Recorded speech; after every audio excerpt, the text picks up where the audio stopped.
लोक सभा चोणां दे लई कांग्रेस दे वल्लों मैनीफेस्टो जारी कर दिता गया है। कांग्रेस दे वल्लों मैनीफेस्टो नूं न्याय पत्र दा नाम दिता गया है। न्याय पत्र दे विच 25 गारंटियां दा वादा किया गया है। नौजवानों नूं 30 लाख सरकारी नौकरियां दी गारंटी दी गई है।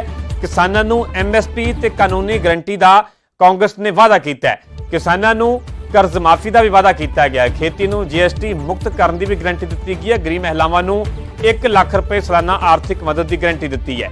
सरकारी नौकरियां दे विच महिलावां नूं 50% राखवांकरण दिता जाएगा। यह भी इस मैनीफेस्टो के जरिए कांग्रेस के वल्लों वादा किया गया है। हिस्सेदारी न्याय दे विच जाति जनगणना का भी वादा किया है। मनरेगा की दिहाड़ी 400 रुपए करने की भी कांग्रेस के वल्लों गारंटी दी गई है। तो लोक सभा चोणां दे लई कांग्रेस के वल्लों मैनीफेस्टो जारी कर दिता गया है। इस दौरान सीनियर लीडरशिप जी कांग्रेस की नजर आई। मल्लिकार्जुन खड़गे, इस अलावा सोनिया गांधी, राहुल गांधी खुद इस दौरान बकायदा प्रेस कॉन्फ्रेंस के विच पहुंचे, जिथे कि यह मैनीफेस्टो कांग्रेस के वल्लों जारी किया गया। न्याय पत्र के विच 25 गारंटियां का जिहड़ा कि वादा किया गया। नौजवानों नूं 30 लाख सरकारी नौकरियां देने की गारंटी दी गई है। किसानों नूं MSP ते कानूनी गारंटी का वादा किया गया है। कर्ज माफी का भी जिक्र किया गया कि किसानों का कर्जा माफ किया जाएगा जेकर कांग्रेस की इंडिया की जिहड़ी कि गठजोड़ की सरकार बनती है। खेती नूं GST मुक्त करने की भी गारंटी दी गई है। गरीब महिलावां नूं 1 लाख रुपए सालाना आर्थिक मदद की गारंटी दी है। सरकारी नौकरियों के विच महिलावां नूं 50% राखवांकरण दिता जाएगा। इस वादे का भी इस मैनीफेस्टो के विच जिक्र किया गया।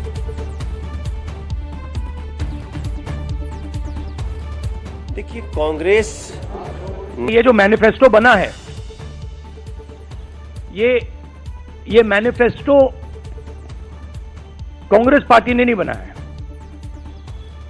ये मैनिफेस्टो हिंदुस्तान की जनता ने बनाया है। हमने सिर्फ इसको लिखा है, ठीक है, और हमने सिर्फ इसको लिखा है। जो किसानों ने हमें बताया, खारगे जी को बताया, मुझे बताया, बाकी नेताओं को बताया, वो हमने लिखा है। चाहे वो रोजगार की बात हो, चाहे वो कॉन्ट्रैक्ट लेबर की बात हो, हजारों लोगों से बात करके हमने ये हिंदुस्तान की आवाज है, ये लिखी है। मगर जो राजनीति में आज हो रहा है वो क्लियर है कि सब पार्टीज को नरेंद्र मोदी, ED, CBI, इन इंस्टीट्यूशंस को कैप्चर करके फाइनेंशियली मोनोपोली बना रहे हैं अपनी। और चुनाव के बाद रियलिटी है कि ये जो फाइनेंशियल मोनोपोली बड़ी इंटरेस्टिंग चीज है, क्योंकि सारा इंफॉर्मेशन, सारा का सारा इंफॉर्मेशन, किससे एक्सटॉर्शन किया है, किसको कॉन्ट्रैक्ट दिया है, कॉन्ट्रैक्ट देने के बाद उसने कितना पैसा दिया है, वो पूरी ब्लूप्रिंट, पूरी की पूरी ब्लूप्रिंट इलेक्टोरल बॉन्ड्स में लिखी हुई है। तो नरेंद्र मोदी जी ने आज नहीं तो कल ऑपोजिशन को पूरी chargesheet, proof sheet electoral bonds के थ्रू पकड़ा दी है। तो इसीलिए थोड़ा टेरर हो रहा है उनको, इसीलिए नंबर निकला है 400 पार। इसलिए ये महाराष्ट्र में हमारे नेता ले जा रहे हैं, हरियाणा में सब जगह हमारे नेता ले जा रहे हैं, क्योंकि इनको लग रहा है कि भैया अगर 400 पार नहीं 180 हो गई, 160 हो गई, 140 हो गई तो नैया पार हो जाएगी। देखिए, कांग्रेस न्याय से बहुत दूर है। कांग्रेस किस किस को न्याय दे सकती है? इतने लंबे कार्यकाल में सिखों को न्याय देगी क्या कांग्रेस? न जाने कितने दंगे कराए हैं, उसको न्याय देगी क्या कांग्रेस? कांग्रेस का और न्याय का बहुत दूर का फासला है। वो भ्रमित करने की कोशिश हम नहीं कर सकते हैं, क्योंकि देश जान चुका है कि कांग्रेस अन्याय की प्रतीक है, अत्याचार की प्रतीक है और भ्रष्टाचार की प्रतीक है। बीजेपी के वल्लों कांग्रेस के मैनीफेस्टो से तिखा निशाना साधा गया है। कांग्रेस का न्याय पत्र झूठ की पंड है। बीजेपी के वल्लों दसते इस न्याय पत्र, इस मैनीफेस्टो को झूठ की पंड करार दिता गया है। बीजेपी का कहना है कि कांग्रेस ने मैनीफेस्टो के विदेश की फोटो लगाई। कांग्रेस सरकार वेले महंगाई 26% तक पहुंची सी। मोदी सरकार के अज बेरोजगारी भी सब तो घट है। यह भी बीजेपी के वल्लों वड्डा दावा किया गया। नाल ही ਕਾਂਗਰਸ ਦੇ ਮੈਨੀਫੈਸਟੋ ਤੇ ਤਿੱਖਾ ਨਿਸ਼ਾਨਾ ਸਾਧਿਆਂ ਕਿਹਾ ਬੀਜੇਪੀ ਨੇ ਕਿ ਕਾਂਗਰਸ ਦਾ ਨਿਆਂ ਪੱਤਰ ਝੂਠ ਦੀ ਪੰਡ ਹੈ। ਕਾਂਗਰਸ ਨੇ ਮੈਨੀਫੈਸਟੋ ਦੇ ਵਿੱਚ ਵਿਦੇਸ਼ ਦੀ ਫੋਟੋ ਲਗਾਈ ਹੈ। ਕਾਂਗਰਸ ਸਰਕਾਰ ਵੇਲੇ ਮਹਿੰਗਾਈ 26% ਤੱਕ ਪਹੁੰਚੀ ਸੀ।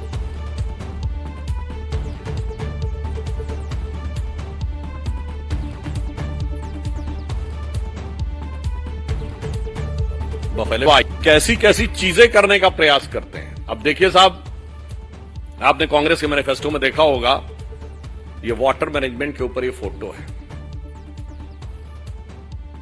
देखिए, इसको जाके आप चेक कर लीजिएगा। ये न्यूयॉर्क की बफेलो लिवर की है। अब देखिए, मुझे लगता है कि अभी तक उनकी सोशल मीडिया चेयरपर्सन के अकाउंट से किसने ट्वीट कर दिया था तो पता नहीं लगा पाए, पर उससे बड़ा यक्ष प्रश्न हो गया है, ये फोटो कौन भेज रहा है विदेश से।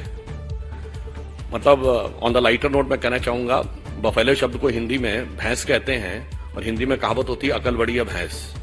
तो मुझे लगता है उतनी अकल भी किसी ने प्रयोग नहीं की है इनको करने के लिए। अब आइए साहब, इन्वायरमेंटल क्लीनिनेस के ऊपर ये फोटो है और ये जानते कहां की है? The most favoured and sort of destination of चिर युवा of Indian politics Rahul Gandhi ji का, थाईलैंड के। अब आप ये समझिए, महत्वपूर्ण बात यह है, इसका अर्थ यह हुआ कि अभी तक तो वो कहती थी कि उनके अकाउंट्स कौन कौन हैंडल करता है पता नहीं लगता, कौन आके कर देता है। भाई ये तो मैनिफेस्टो में कौन कौन कर रहा है ये तो पता लगना चाहिए। फिर आपको ये भी ध्यान हो, आज उनके अध्यक्ष आदरणीय खड़गे जी ने कहा कि जब कांग्रेस को हाथ में सत्ता मिली थी तो एक सुई भी नहीं बनती थी देश में, यही बोला था ना आप सबने। और ये तो उनका बड़ा चिर परिचित डायलॉग रहा है और हमने रॉकेट बना दिया। वैसे पहली बार इंटरमीडिएट रेंज बैलिस्टिक मिसाइल तो हमारे जमाने में बनी है, ब्रह्मोस, पर कोई बात नहीं, रॉकेट बनता था। पर ये बताइए 47 में सुई नहीं बनती थी। आपको पता है भारत का पहला पावर प्रोजेक्ट शिव समुद्रम पावर प्रोजेक्ट 1902 में मैसूर में शुरू हो गया था, मगर सुई नहीं बनती थी। मैं सिर्फ ये यथार्थ बनाना चाहता हूं, भारत की वायुसेना 1932 में बन गई। मैंने सिर्फ ये बताने का प्रयास किया है, बहुत सारी चीजें उनको लीगेसी में मिली, यथार्थ क्या था ये बताना चाहता हूं। ये बताइए एयरलाइंस कब बनी थी, टाटा की एयरलाइंस। परंतु यही हम आपसे साफ बताना चाहते हैं कि जो हकीकत है और जो झूठ है उसका अंतर बहुत साफ है। तो कांग्रेस ने तब तक लोगों को भ्रमित करने में सफलता हासिल की जब तक मीडिया स्वतंत्र नहीं था, साक्षरता की दर कम थी, संचार के साधन बहुत प्रबल नहीं थे। ਤਾਂ ਲੋਕ ਸਭਾ ਚੋਣਾਂ ਨੂੰ ਲੈ ਕੇ ਰਾਹੁਲ ਗਾਂਧੀ ਦੇ ਵੱਲੋਂ ਵੱਡਾ ਦਾਅਵਾ ਕੀਤਾ ਗਿਆ ਹੈ। ਰਾਹੁਲ ਗਾਂਧੀ ਨੇ ਕਿਹਾ ਕਿ 2004 ਦੇ ਵਾਂਗ ਸੱਤਾ ਤੋਂ ਬਾਹਰ ਹੋਵੇਗੀ ਬੀਜੇਪੀ। ਐਤਕੀ ਕੋਈ ਇੱਕ ਤਰਫਾ ਮੁਕਾਬਲਾ ਨਹੀਂ ਹੈ, ਇਸ ਵਾਰ ਚੋਣਾਂ ਦੇ ਵਿੱਚ ਟੱਕਰ ਦਾ ਮੁਕਾਬਲਾ ਹੈ। ਸੋ ਰਾਹੁਲ ਗਾਂਧੀ ਦੇ ਵੱਲੋਂ ਲੋਕ ਸਭਾ ਚੋਣਾਂ ਨੂੰ ਲੈ ਕੇ ਇਹ ਵੱਡਾ ਦਾਅਵਾ ਕੀਤਾ ਗਿਆ। ਉਹਨਾਂ ਨੇ 2004 ਦਾ ਜ਼ਿਕਰ ਕੀਤਾ, 2004 ਦੀਆਂ ਲੋਕ ਸਭਾ ਚੋਣਾਂ ਦਾ ਉਹਨਾਂ ਦੇ ਵੱਲੋਂ ਜ਼ਿਕਰ ਕੀਤਾ ਗਿਆ। ਰਾਹੁਲ ਗਾਂਧੀ ਨੇ ਕਿਹਾ ਕਿ 2004 ਦੇ ਵਾਂਗ ਸੱਤਾ ਤੋਂ ਬਾਹਰ ਹੋ ਜਾਵੇਗੀ ਬੀਜੇਪੀ। ਐਤਕੀ ਕੋਈ ਇੱਕ ਤਰਫਾ ਮੁਕਾਬਲਾ ਨਹੀਂ ਹੈ, ਇਸ ਵਾਰ ਚੋਣਾਂ ਦੇ ਵਿੱਚ ਟੱਕਰ ਦਾ ਮੁਕਾਬਲਾ ਹੈ। ਵੱਡਾ ਬਿਆਨ ਦਿੱਤਾ ਗਿਆ ਰਾਹੁਲ ਗਾਂਧੀ ਦੇ ਵੱਲੋਂ।